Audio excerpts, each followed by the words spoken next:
Assalamualaikum warahmatullahi wabarakatuh.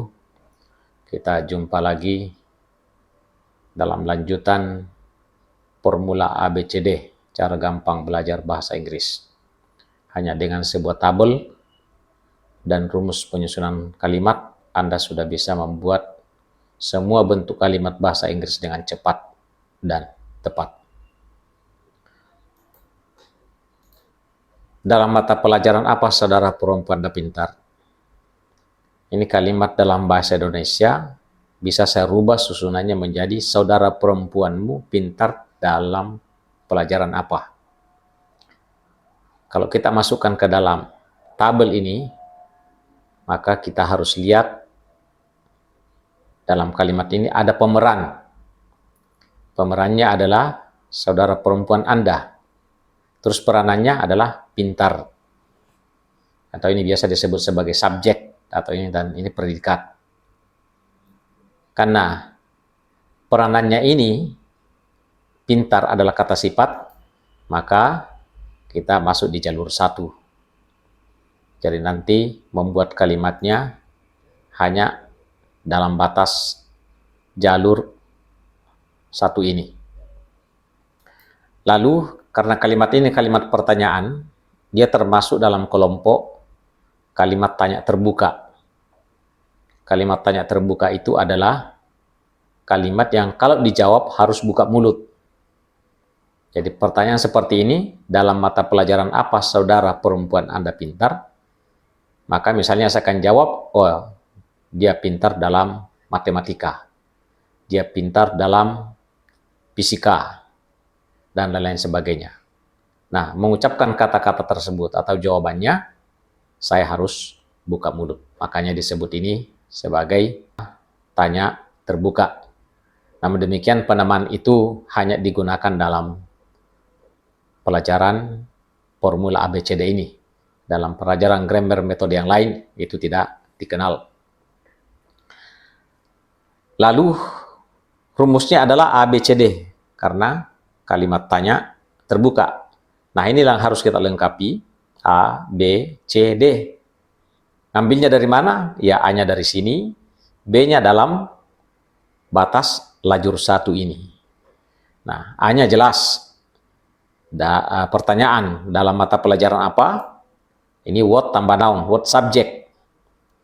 Lalu B-nya itu kita pakai is. Nah, kenapa is? Karena dipengaruhi oleh C atau pemeran.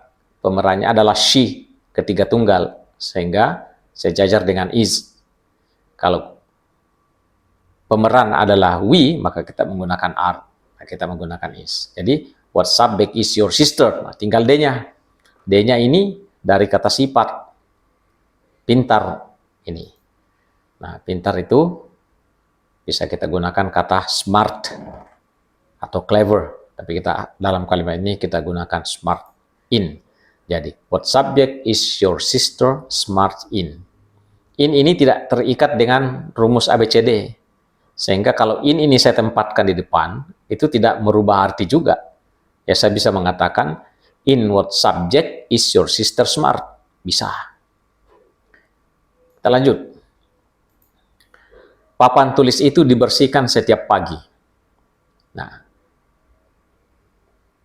pemerannya adalah papan tulis. Atau papan tulis itu dibersihkan adalah peranan. Jadi peranannya dia dibersihkan. Inilah yang menentukan masuk kita ke lajur mana. Nah, dibersihkan ini kalimat pasif. Jadi masuk kita di jalur lajur 1. Karena pasif ada di sini ini. Nanti menggunakan verb 3D-nya. D-nya nanti kata kerja ketiga. Kalimat ini kalimat positif. Kalimat positif. Nah, kalimat positif itu kalau lajur 1 rumusnya adalah CBD. Berarti kita tidak menggunakan A karena CBD, A-nya tidak ada. Nah, C-nya itu adalah pemeran. Pemerannya adalah papan tulis. Diwakili oleh it di sini. Jadi the whiteboard. Lalu B-nya is. Sejajar ke sana. D-nya adalah kata kerja ketiga dari membersihkan. Jadi clean, cleaned, cleaned. Tuh. Nah, ini kata kerja ketiga, cleaned. The whiteboard is cleaned every morning. Sedangkan every morning ini tidak terikat dengan tabel ini. Karena kalau saya taruh di depan, tidak merubah juga arti. Dan kalimatnya benar. Bisa saya mengatakan, every morning the whiteboard is cleaned. Saya di sekolah sekarang. Pemerannya adalah saya. Masuk di C, I. Di sekolah adalah peranan. Ini tempat. Nah, kalau tempat, berarti kita masuk juga di lajur 1. Ya, ini. Lajur 1, tempat. Ada tempat di sini. Adverb. Ya. Jadi, kita nanti tidak keluar dari kota ini untuk membuat kalimat. Kalimat positif. Rumusnya kalimat positif lajur 1 adalah CBD. Nah, kita tutup yang A karena kita tidak akan gunakan. Jadi CBD. C-nya adalah I, ini saya. C-nya I, pemeran. Lalu tentu saja B-nya harus sejajar dengan ini. Berarti menggunakan M. Jadi I am. Lalu D-nya adalah tempat di sekolah. In the school. Right now. Kalimatnya menjadi I am in the school right now. In right now tidak terikat dengan tabel. Sehingga saya bisa mengatakan right now I am in the school. Itu kalimatnya juga benar. Berikutnya. Apakah kamu sudah menyelesaikan PR-mu? Ini pertanyaan. Pemerannya adalah jelas kamu. Berarti masuk di sini, you. Nah, menyelesaikan adalah peranan. Jadi peranannya subjek ini atau pemeran ini adalah menyelesaikan. Kita masuk di lajur mana? Lajurnya adalah karena ada kata-kata sudah. Masuk kita di lajur 2. Ini ada kata-kata sudah. Di tempat lain tidak ada. Berarti yang tepat adalah lajur 2. Kalau tadi kalimat tanya terbuka, harus dijawab dengan buka mulut. Nah, ini close question. Pertanyaan kalimat tertutup bisa dijawab dengan tutup mulut. Nah, ini contohnya.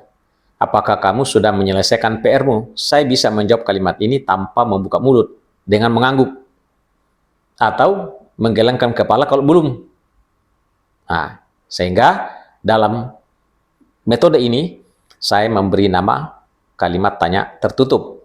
Tapi, sekali lagi, di grammar pelajaran lain, teori lain, itu tidak dikenal. Ini hanya saya menggunakan. B, C, D berarti kita tidak menggunakan A. Kita tutup lagi A. Nah, kita cari B-nya mana? B-nya adalah have. Karena lajur 2. Jadi have. Lalu C-nya sudah jelas, kamu, ini you. Ya, kita juga menggunakan ini have karena sejajar dengan you, bukan has. Jadi have you. Baru D-nya adalah dari sini D-nya. D-nya kata kerja ketiga.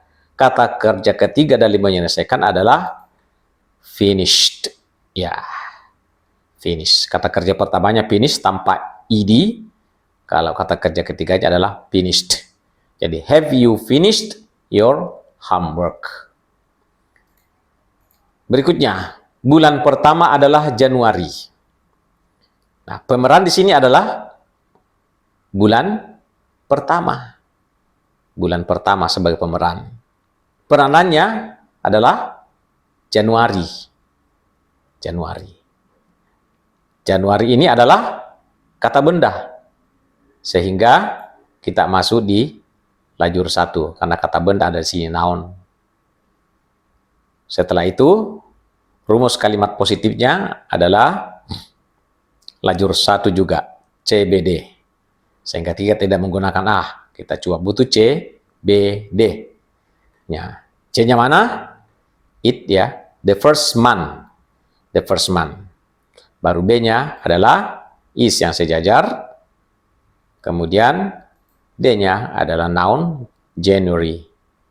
Jadi, the first month is January.